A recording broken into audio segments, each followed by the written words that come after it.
I'm here tonight with my good best buddy friend Andrew Winston. Yes. Shout out to his lovely ladies, Caitlyn and Sylvie, who are at home, far away in Salt Lake City. I don't have to say where you live. Oh, it's a big town. It's all right. That's all right. That's okay. You can let everybody know. I guess they figure it out if they follow you on the internet. Yeah, they know where I live. I just don't want you to have any stalkers because of me. Yeah, so you're fine. okay. I'm sure that's not going to happen. All right. So we'll be I just don't know the rules to the podcast game. Yeah. Yeah. Andrew Winston is a teacher and a director at a studio. The studio director. Also, you just joined a really cool dance company? I did, called Junction. I just started working with them in January. I auditioned in December. And it's been awesome ever since. It's been really cool. Are you going to do a video soon? I am. Yes. So exciting. Yes. I love videos. For sure. Hopefully you do too, since you're watching this video/podcast. That's right. Or you like to listen to people talk, because I like to talk and you like to listen, so that's good. Yep. So today we're going to be talking about friends, and just Andrew is a wealth of knowledge for friendships. I guess, yes, I do. Well, I feel like you are a wealth, but we always want to discredit ourselves. But I think that your track record proves otherwise, that you are a good friend and you know how to be a good friend. Yeah. What is one of the top things that you would tell somebody about just being a good friend? I just believe that, first of all, I'm a Christian, so I just believe that God has empowered me to be a good friend to a lot of people. But I think for me, the biggest thing that I think that God has shown me in my life about being a friend is just the consistency and faithfulness that you should have towards one another. Not to get super spiritual, but obviously Jesus is very consistent with us. And so he exemplifies how to be that in the Word of God. And so I just, I endeavor, every single day just to be that and to be led on how to do that, people laugh at me because I had 16 groomsmen in my wedding. You had a lot. You also I did. Was it 16? Yeah, or was 16, there extra? and then there's extra. There was younger kids. Yes, the so junior. That was a big wedding party. The ring bearer and stuff like that. So there's I think there was 17 or 18 total. 18 total on each side. So yeah, but a lot of people laughed at that. They're like, dude, why do you have so many people in your wedding? That's stupid. Or, do you really talk to these people? It was amazing. It was not stupid. Are they really, are they really your best friends? Or what is it? And I was like, yes, these are people that I have been impacted in some way, shape, or form in my life prior to getting married. And so I just went with it, and I was like, you know what? I don't care what really people say.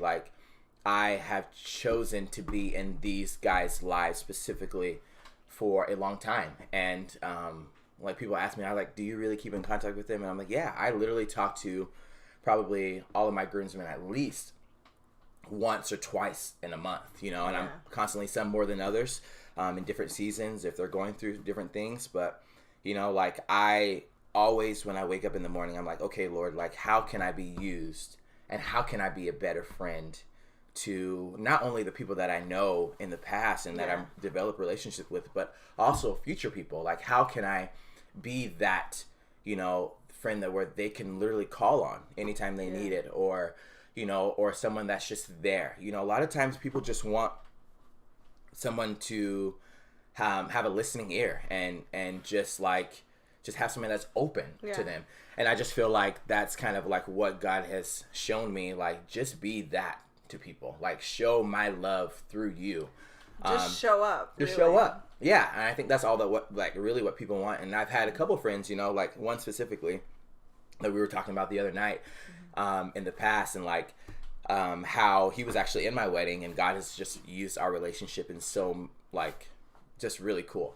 But I won't name this guy, but we met back in college, and we had just trials. I just became his friend, and we were good for a while, and then suddenly he just kind of just went out of nowhere. He just pulled away and didn't want anything to do with me.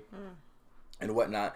And so I was like, okay, this is weird. And everybody around me was saying, why are you still friends with him? Like, he's so rude to you. He's so this, he's so that. Like, why are you still being friends with him? And I was like, you know what? Like, I just feel in my heart that I have to be there, you know? And yes, people are going to treat you wrong, and you have to, you know, you have to pick and choose what you're going to do. And I'm not saying that every relationship is healthy, but this particular relationship, it wasn't like, you know, there was nothing negative about it. It was just the fact that he was just pulling away.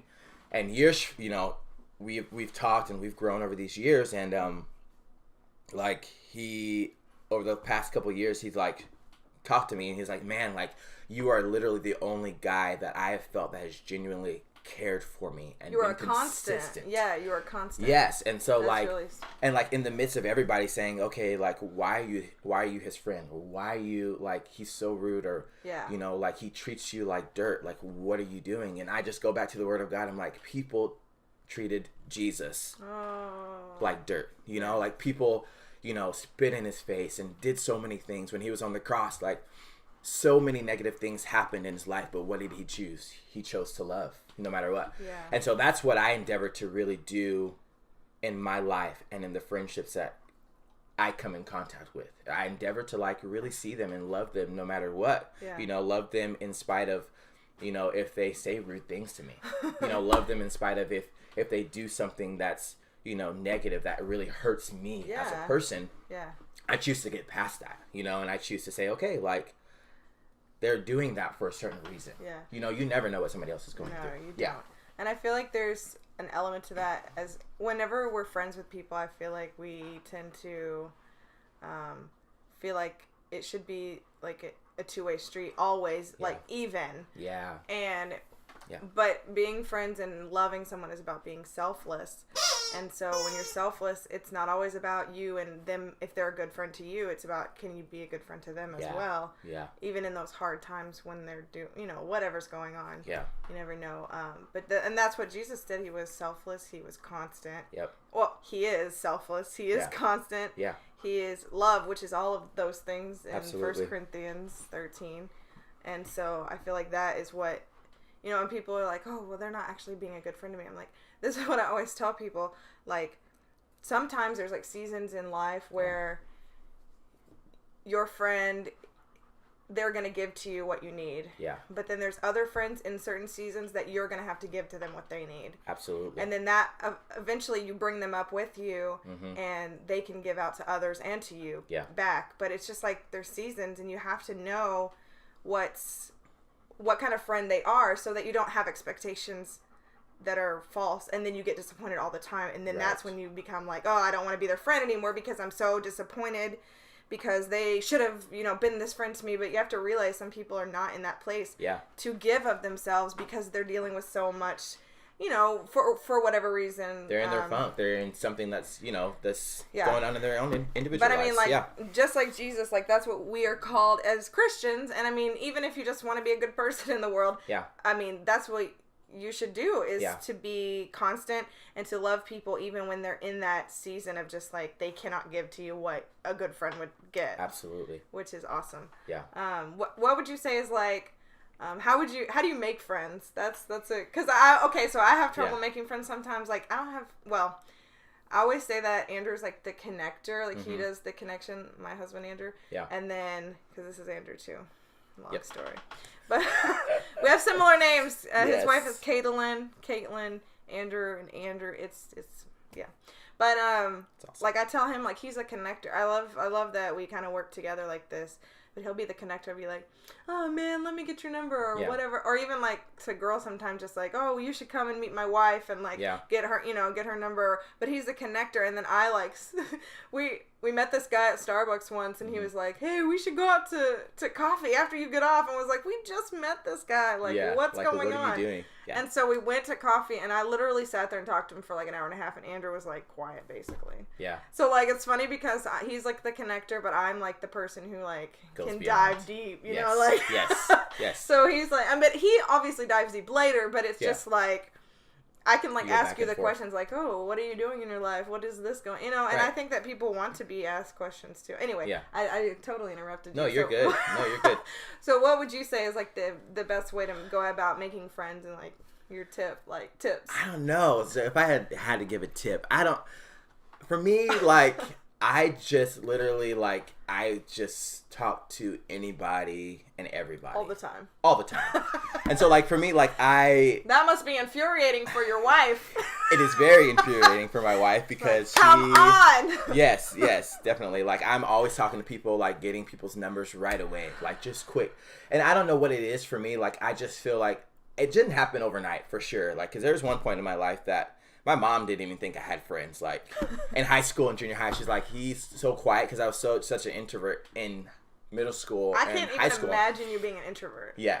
No, I know nobody can now. I know that you like your space because, Yes. I mean, you have Yeah, those times. absolutely. But it's so funny to picture you as an introvert. Yeah, so my mom was like, I didn't really start breaking out and finding out who, like, my identity was until I actually went to college, Bible college. You were breaking free. But for me, like, I've always just had an interest in people, like, because I know that everybody has a story, and I know that everybody is going through something at all times. And so for me, it's like, why not just say hi to that person? Like, they might not say hi back. They might think I'm weird, which a lot of people probably do think I'm weird. Like, why are you saying hi to me? Like, I mean, if that's weird, then I feel like that shouldn't be the normal. Like, well, yes, yeah. it shouldn't be. It shouldn't be the normal to say hi to people and to be friendly. But yeah, you're right. So like for me, like I don't know exactly what I do. Like I just literally just talk to people. Like I'll just go up to anybody randomly and say, hey, what's up, man? What's going on? Like, what are you doing tonight? Like, what's Oh yeah, you ask people about like their what do you do or where do you know? Yeah, I think it just opens the door. Like I literally I say, are you from here? Or I just choose questions that will really like not make them feel uncomfortable, but like try to get something out of them so that I can open the door for more to happen. So like for me, I just go up to people and I'm like, it may sound like, okay, that's so far off for the person that never does that or doesn't like talk to anybody. But like it just starts with one person. Like you just go and you just figure it out. You say, okay, like I just want to talk to this one person randomly. It's so like, hard for me. Literally, Literally so hard. In November, I was at a gas station. Like this is so random. Like I was at a gas station, pumping gas like normal humans do. And except for the people in Portland who just who just started pumping their gas and they had a catastrophe. Yes, except for them. Yes. Those people crack me up. Yes, yeah. But I was just at a gas station in Utah, and there's this guy that was like pumping gas right next to me. He was listening to some cool music. I was like, oh, bro, that's awesome music. And like he just came over and just started talking. We just started talking. Like, just randomly. I'm like, oh, what do you do? He's like, oh, I'm a gamer, and I do this and I do that. Cool. And I was like, oh, dude, that's awesome, man. Like, are you from Utah? And like, we were talking at a gas station for like 20 minutes. Like, we were just talking. And I finally got his number. I was like, dude, let me get your number or whatever. Like, let's hang out. And she was like, yeah, man, let's hang out. I invited him to church. He's hung out with me and a couple of my other friends a couple times. And it's just like, it's just awesome. Like, how something like that, like, could just happen. Like, I feel like guys are sometimes a lot better at it than women. I do believe so. Which is good because we need men like that. Yeah. Because like I feel like there's like a lack of men like who do that sometimes, Yeah. And so I feel like that's so awesome. But I feel like it is easier for men to do it. Because I could go up to another girl and I feel like they'd be like, what are you doing? What's going on?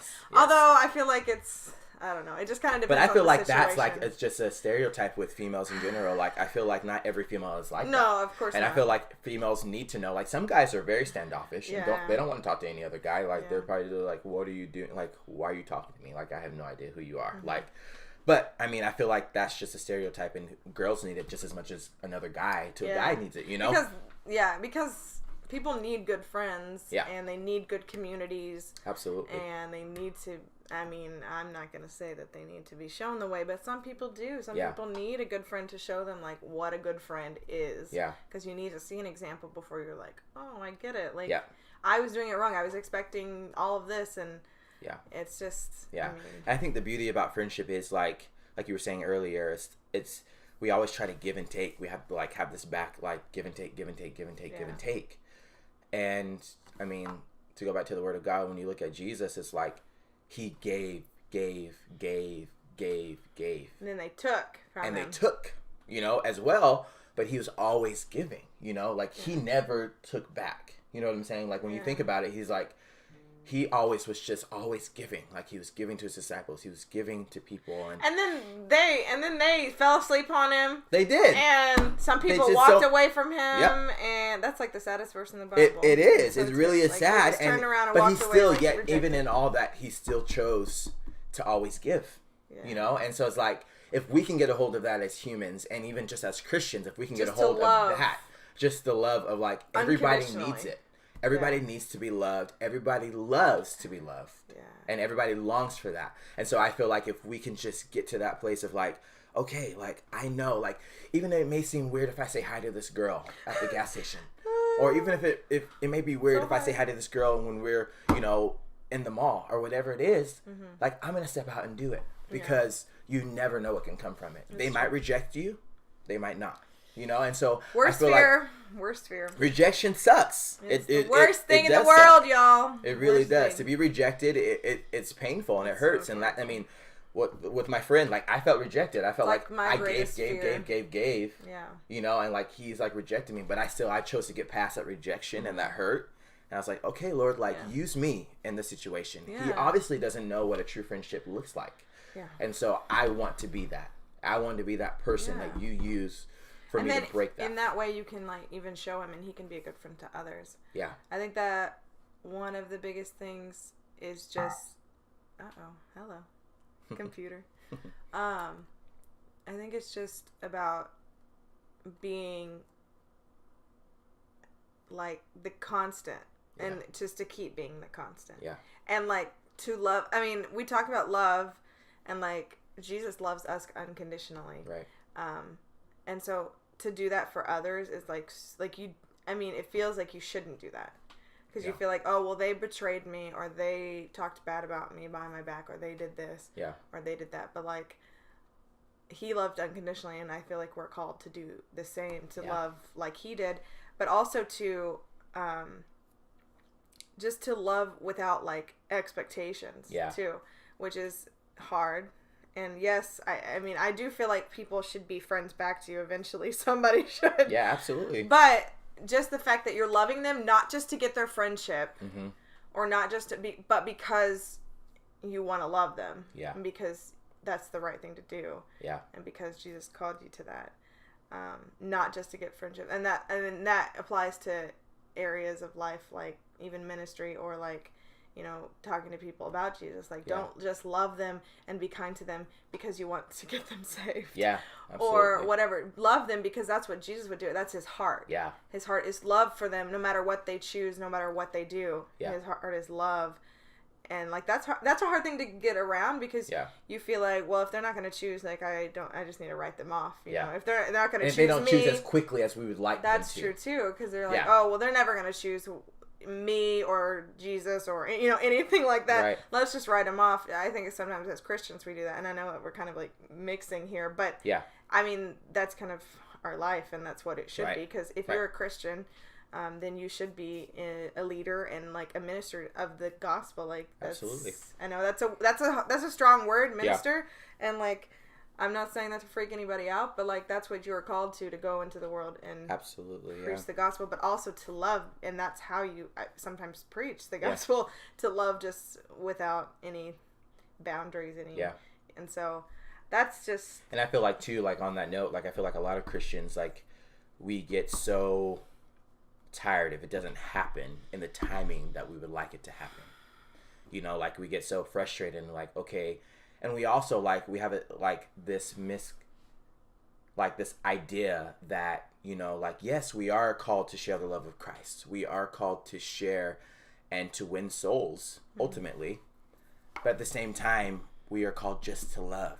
Like, just the simplicity of just loving. Like, seeing people as Jesus. And seeing people as Jesus sees them. You know? Like, he doesn't see them right there where they're at. Right. Or what they've done. He sees them where he sees them as they could be, or, you know. And, I mean, we can look at our journeys and we can say, okay, like, how long did it take us to really develop this relationship with God, to say, okay, like, we are at a place now where we can actually be a light and, like, do that. Like, but all that time, Jesus was walking through that whole thing with me. Like, I have a testimony all the way up into 23, 24, 25, and I still have a testimony today, you know, like God's dealing with me in certain areas of my life. I mean, that's all of us. And so, like, yeah, and so as Christians... That's why I think we should be authentic, too, because people are... Yes, I'm sorry. Yeah, totally you're good. you're good. Yeah. Like, so like I just feel like as Christians we should be that to people. Like just to say, okay, I'm gonna walk with you no matter how long it takes. I'm gonna walk with you through this. I'm gonna walk even if you don't come to church for 5 years, even if you don't step foot in a building, even if you don't say, you know, I know Jesus as my personal Lord and Savior. I'm choosing to walk with you through the good, the bad, the hurt, the ugly, and just continue to be faithful in that. And in that faithfulness, and you being faithful and us being faithful, God's gonna, you know, reward us for that. God works and in He's ways gonna that work we can't in that, see. So, you know, and He's working in their lives just as much as He's working in our lives. Which and so is amazing. It's amazing, and like, being authentic, like, because you can't really see the behind the scenes of what's happening inside people's hearts and minds, and you never know who needs you to actually be there for them and be a good friend to them. And so I just think it's really, really important as Christians that's what we do. We don't like condemn them and like throw stones, but that we put down our stones and we love them like Jesus would love them. And that does include telling the truth sometimes. But if you've got a relationship with that person, you've loved them through things, then, I mean, it's going to be all right. It's going to work out because they know you and you know them and you're walking through it with them. So I just think that's awesome. And I think that you are one of the best friends that we have had ever. You and Caitlyn, and we are just really honored to be your friend. And I mean, I know we say that all the time, but I know, like, it's for real. It is for real. Like, and I just love no matter how far. Like, so obviously I live in Utah, and she lives in Texas, and we keep in touch with them like at least on a weekly basis. Like, we're always like constantly like trying to FaceTime, or even just checking in. Like, are you doing okay? To see how each other's are, like, how we're doing, and it's so cool. Like it. That just for me like speaks volumes, because it doesn't matter where we are. Like, obviously we lived in the same state for a time, but we're thousands of miles away, and like God is still using us just invest thousands of in miles people. away, you know? And like, I feel like that's a huge thing, just to invest in people. And you and Andrew are the most like authentic. Like, when we talk about authenticity, we like, will tell you our whole life, like, what all struggles what we're is going on. Like, they will just, you know. And so I think that's so cool, like, even just to have that, because a lot of people don't want to share what's going on. Like, they don't want to. And I think that part of that is, I feel like maybe part of that is me growing up as maybe even a pastor's kid.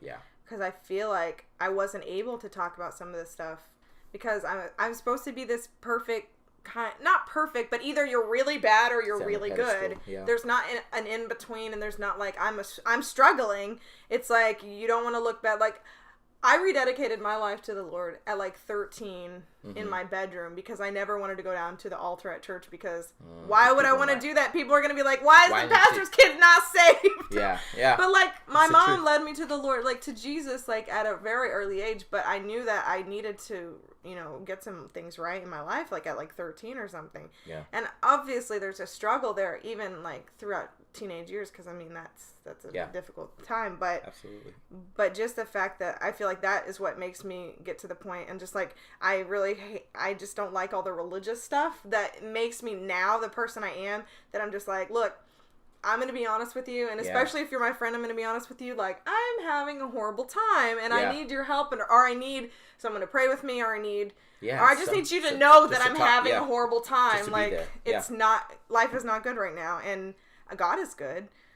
Or I sometimes have to be reminded of that. Absolutely, But that's what friends are for, just to be there for you, to walk with you through those things. And they can't really walk with you if you're not honest as well. So that's really awesome. But it's awesome just to know you guys, and just how God has connected our lives together. And we help each other. And God has like made us, like Andrew Winston here, this guy right here, he preached at our church this weekend. And he DJ'd a wedding for some of our, the girls from our church. She got married to a great guy, and he DJ'd. So, like, we all have these gifts, and we all kind of, like, use them with each other, and it's just awesome. I did one of his videos for dance, and that's really photography. awesome. She does all my amazing pictures. And yes, it's so good. He made me do the dance video. I'm so nervous, but anyway, go watch all his videos because he's amazing. He's a great, amazing dancer. So you have to go follow him. Oh my goodness! Okay. I'll put it right here. Right there. Yes. But anyway, AndrewWinston.dance on Instagram. What is your one for YouTube? My website is andrewwinston.dance as well. You can go to andrewwinston.dance. YouTube, it's it's not even .com, it's .dance. It's .dance, yep. Ooh, the internet's getting wild. Yes, it's getting crazy. But just check him out, andrewwinston.dance, and thanks for being with us. Yes. On this crazy podcast. Awesome. It's awesome. All right. Thanks for having me. Thanks. All right. I'm so nervous right now. Why? It's okay. Because I feel like talking on camera is very strange. You look so professional. Thank you. Oh, so do you. Like this? No, I don't. Don't lie to me, Winston. Oh, man. Okay, how do I want to begin? Because I can edit it some. I want to say, Bella, why are you licking that tissue box? Honey, are you hungry? Oh, she looks so sad. She looks sad. I'm going to make sure you have food. I'll be right back. Okay.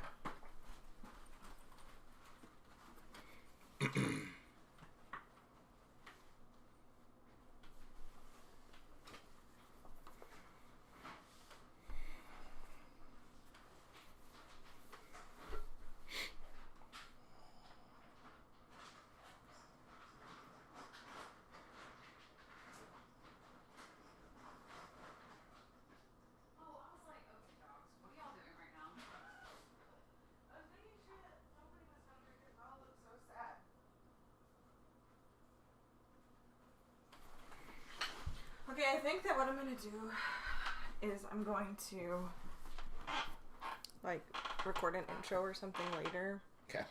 And so, basically, I guess we'll just start and say, it's so nerve-wracking. Have you ever done a podcast before? No. Okay. First time. First time for everything. We're just going for it. I'm a hustler. That's right. Do it.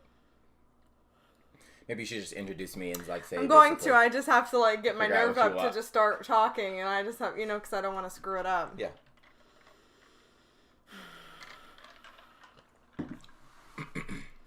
Because they're also going to see me and see all my ridiculousness, so that's kind of embarrassing.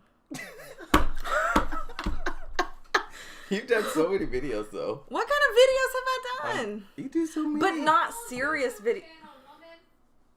Can you come in here and help her? Not serious videos. Okay. I'm here. Hold on, let me take some. You're gonna be fine. Okay. I feel like I'm playing that game, Carrie, that we play with the accents, and it's kind of hard to start. Oh gosh, yeah. Yeah, that's how I feel right now. Okay, don't look at yourself, Caitlyn. I'll look at you, Andrew. That's right. Because we're having a conversation. That's right. I like how you're laughing. Like, I see your face. It's laughing. What's not really? I'm not. I'm just enjoying all of this. Because we're going to look back at this first one and be like, oh my gosh. But you got to start somewhere. My face is so hot. I think I have a fever. We could reschedule. No, we can't reschedule. We got so much to do tomorrow. We're doing this tonight. Oh.